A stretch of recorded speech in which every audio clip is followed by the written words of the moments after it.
Welcome to Ministry in Motion, where we explore best practices for your ministry in the 21st century. Ministry in Motion is all about serving pastors and elders and leaders in congregations, and we're delighted that you've joined us today. Our guest today is Dr. Reece. Dr. Reece, thanks so much for joining us. Now, just to share with our viewers, you're the Dean of the School of Medicine at Maryland University. That's correct. And you're a well-qualified person to have on our program today. My pleasure. And not only are you well-qualified, but you have a genuine interest in health as well, don't you? I do. I think what I do like is the fact that we can manage our own health, and we can alter the outcome of our health and health outcomes. So it's not just left to others, but we have a role to play. And often this is either overlooked or misunderstood. That's a valuable insight, that we can contribute Absolutely. to our own health. Yeah. A specific issue that many churches face is that they would like to make a contribution to the health and well-being of the congregation and perhaps the community at large, but the pastor and the elders, the leaders of the church, may not have formal qualifications in the area of medicine. What would you suggest that they do? Well, I hate to simplify medicine, but it's not that complicated. And that is, many of the top causes of deaths in America, or the world for that matter, is very much lifestyle related. So Really? we can actually alter significantly the outcomes by just our own lifestyle adjustments. For example, the top 3 causes of deaths in the world, number 1 is cardiovascular related complications. Number 2 is cancer. Number 3 is hypertension and stroke.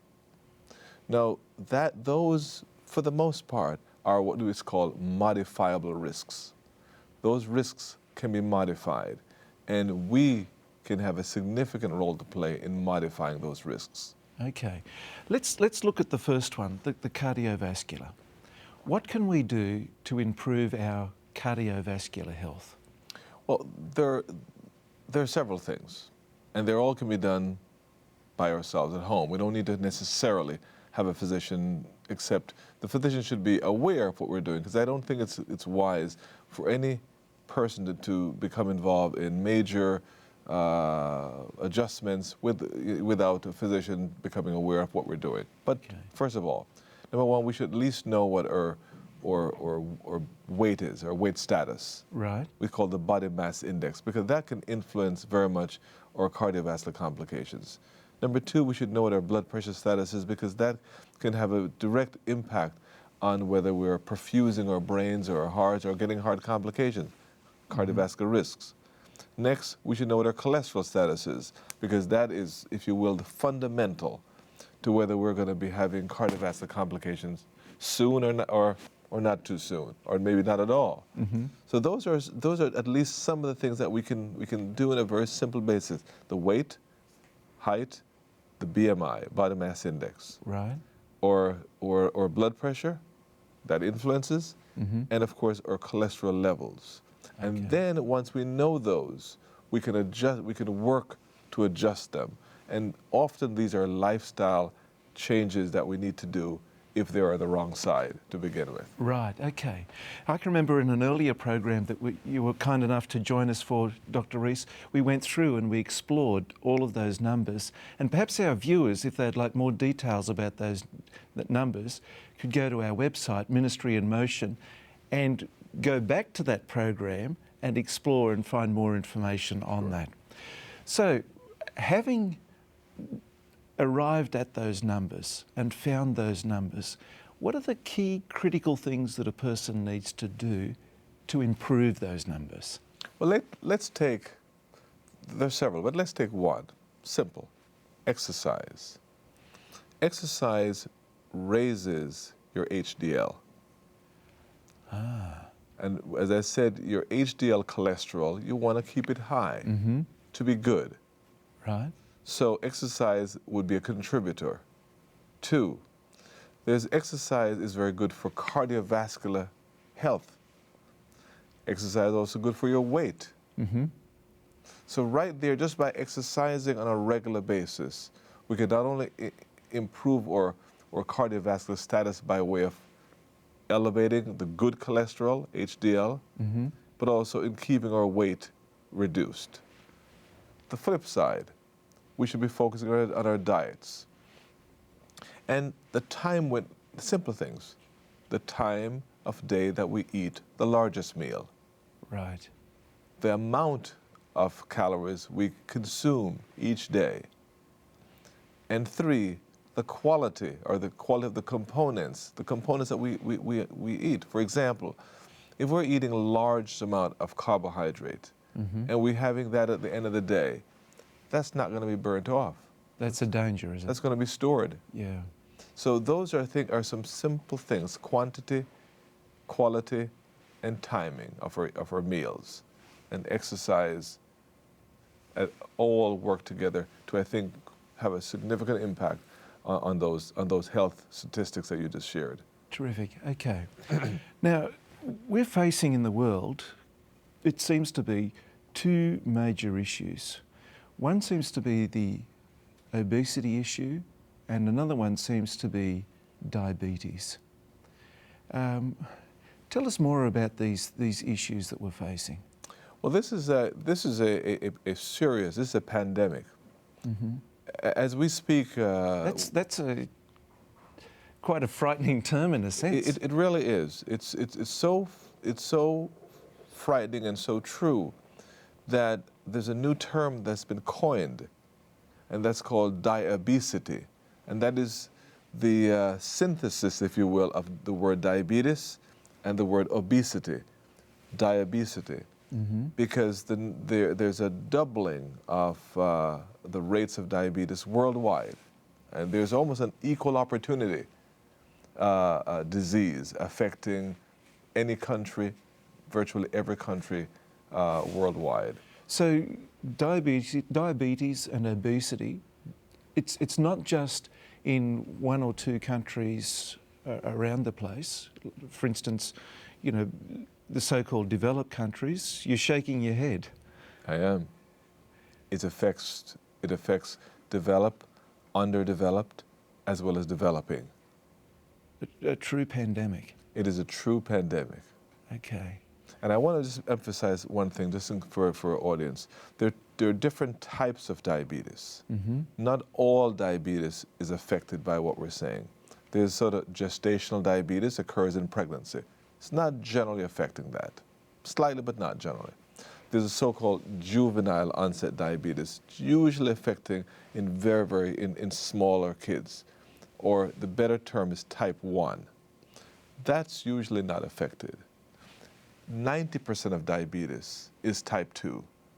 90%? 90% is type 2, and that's usually called the adult onset. Well, it's no longer adult onset because it's so rampant. It's even occurring in teenagers. Wow. And that is what is really linked to obesity. And that is what is rapidly rising throughout the world and throughout our communities. And this is largely caused by a genetic predisposition, diet, and obesity. Is that the essential causes? The essential causes are multiple, but one of the main ones is actually our own eating habits, our own lifestyle habits. We are eating too much, and we're exercising too little. Okay. So the end result is obesity, and the consequence of obesity, diabetes, is developing. All right. Stay right with us. This is a very significant topic, and when we come back after the break, we want to explore how a local church can serve its community by better health practices, modelling and serving the community for a healthier community. We'll be right back with more of Ministry in Motion.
Welcome back to Ministry in Motion, where our topic today is how a local church can promote health and better health practices in the local community.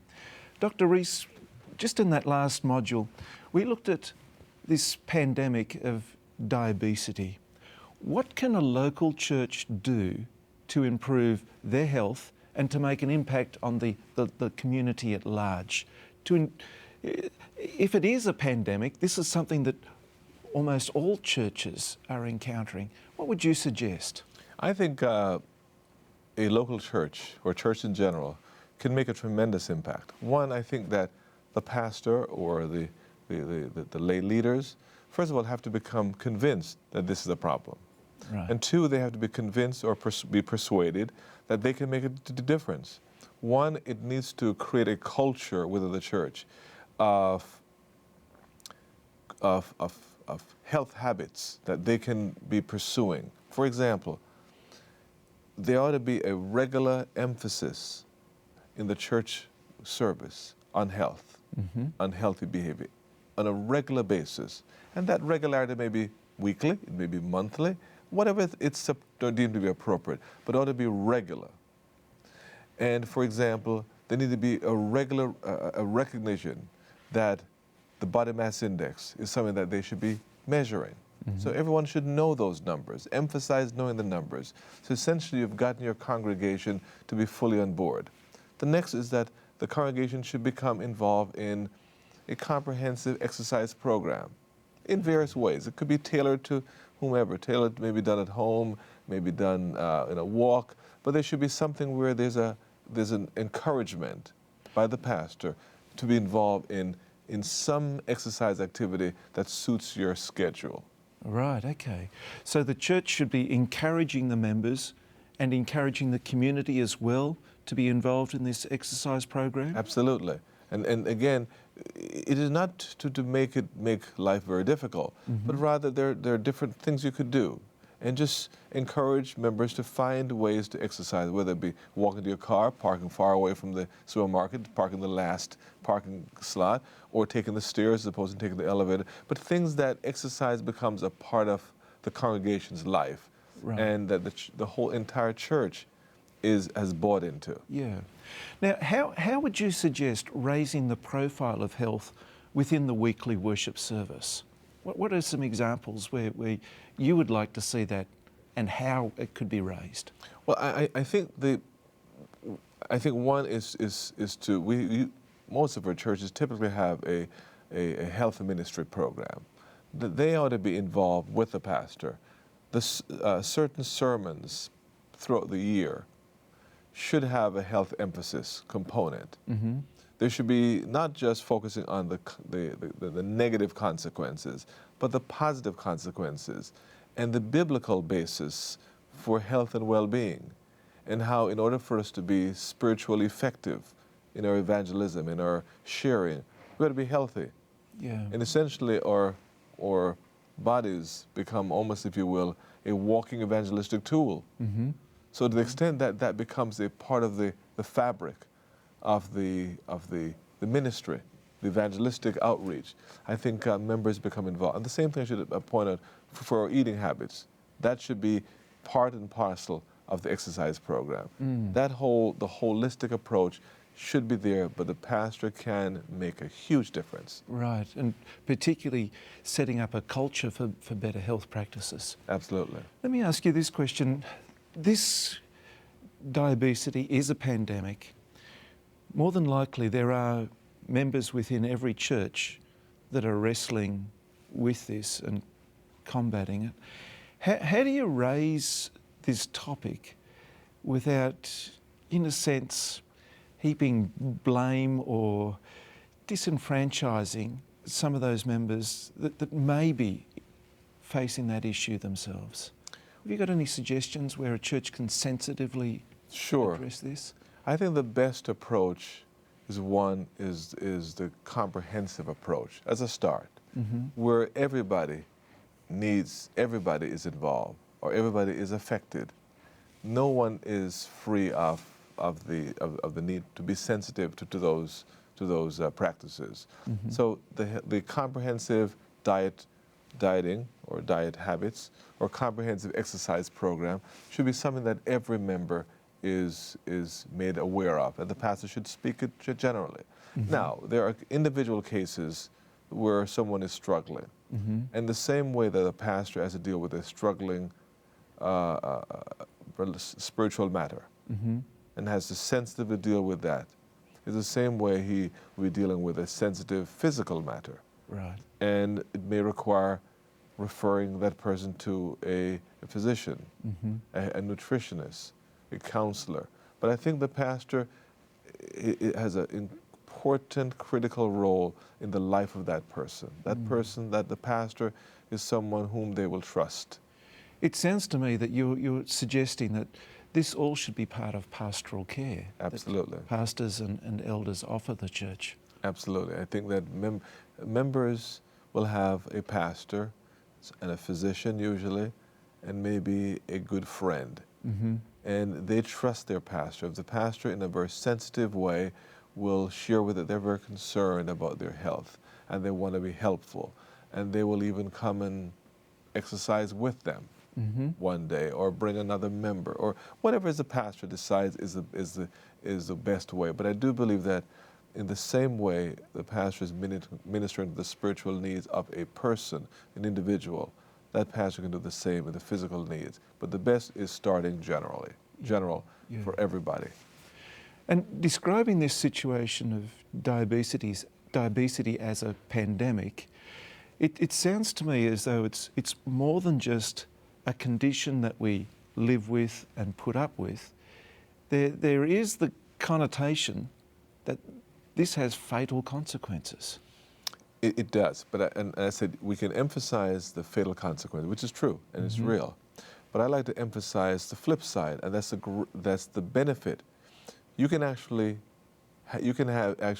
treat it and have it disappear. So you can prevent it, you can reverse it, and you can control it. Wow.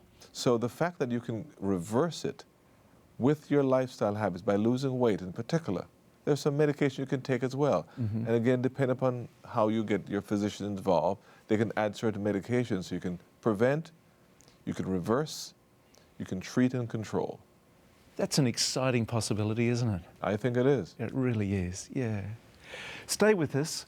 We'll have more of Ministry in Motion right after the break.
Welcome back to Ministry in Motion, where our topic today is health. Dr. Reece, I've heard that nuts are very healthy and nuts should be part of our diet. Is that true? It is true. Nuts in general are actually quite good. Among them, walnuts are actually considered to be among the top group of nuts, and they have a high antioxidant capacity, and they're very good for health. So yes, a good handful full of nuts every so often is one way of keeping the doctor away. Right, okay. That's like the apple, isn't it? That's right. Now, one of the responsibilities you have, as well as being the Dean of the Medical School at Maryland University, is that in your local church, you are actively involved with health. What's some of the things that you've done recently in your local church?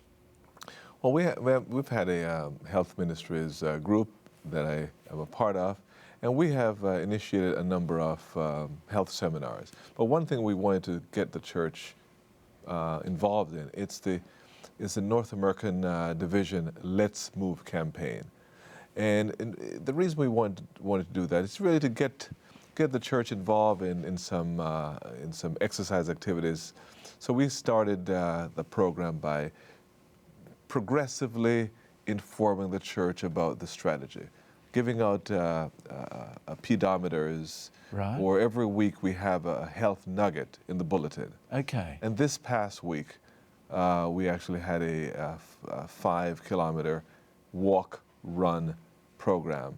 5 kilometres? Yes. We wanted to start modest. Modest? Okay. All right.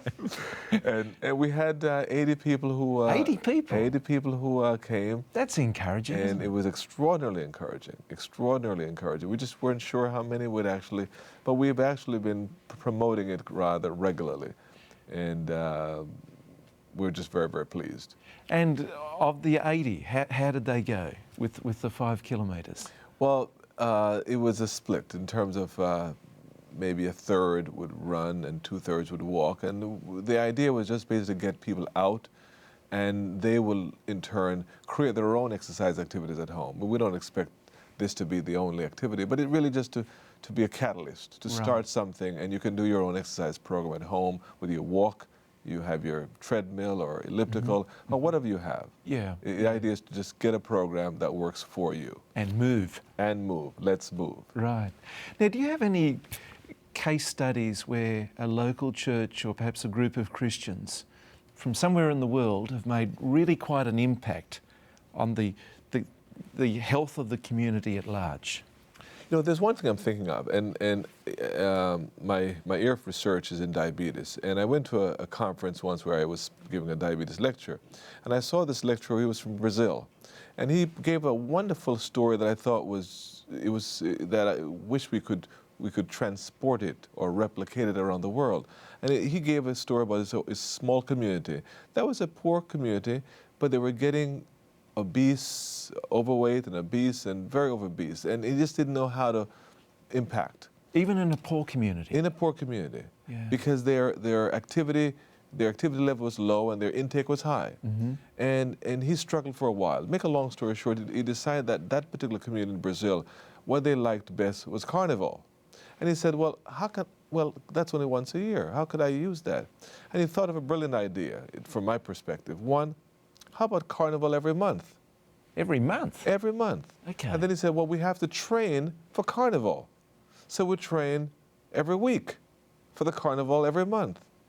And I saw where it was all in Portuguese, but the entire town, was actually marching through the streets with this carnival.